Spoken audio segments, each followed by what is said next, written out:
ہاں میں جانتا ہوں انہیں جو قربانیاں اس جماعت کے لیے دی ہیں وہ کسی سے چھپی ہوئی نہیں ہے. یہ نیشنل کانفرنس کے ایک ستون تھے اور جنرل سیکرٹری کی حیثیت سے نے اس جماعت کو مضبوط کیا اور اسی کامیابی آج آپ دیکھ رہے ہیں.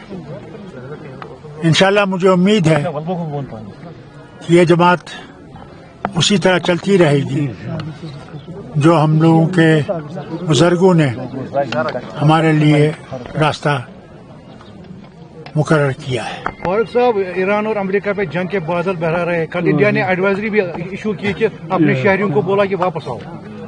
میں جموں کشمیر کے بچوں سے کہنا چاہتا ہوں ان کو فوراً نکلنا چاہیے، نہیں تو کل کیا ہوگا کہ جب وہاں ایئر سپیس بند ہو جائے گی تب ان کے پیرنٹس، ان کے والد سب لوگ شور کریں گے. اس سے بہتر ہے کہ اس سے شور سے پہلے وہ نکل آئیں، کیونکہ پھر ان کو نکالنے والا کوئی نہیں ہوگا. کیونکہ جب ایڈوائزری آ گئی ہے ان کو وہاں بستر بند کرنا چاہیے اور واپس گھر آنا چاہیے. فاروق صاحب، کیرلا 2 فائرس فلم بنی ہے جس میں اینٹی مسلم کو سینٹیمنٹس دکھا گیا، کیسے دیکھتے ہیں آپ اس کو؟ پہلے تو میں آپ سے کہوں ہمارا میڈیا جو ہے اس پہ کوئی بھروسہ نہیں کیا جا سکتا.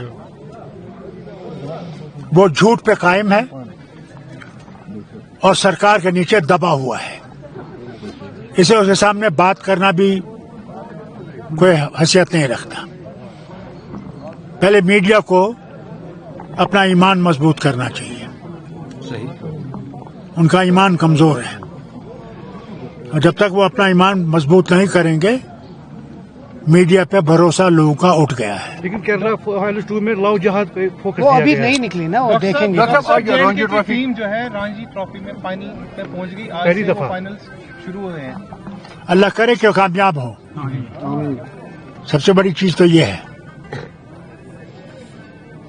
اور ہماری طرف سے ہم ان کو مبارک کرتے ہیں کہ یہاں تک پہنچے اور امید کرتے ہیں کہ وہ فائنل میں آ کے جیتیں گے.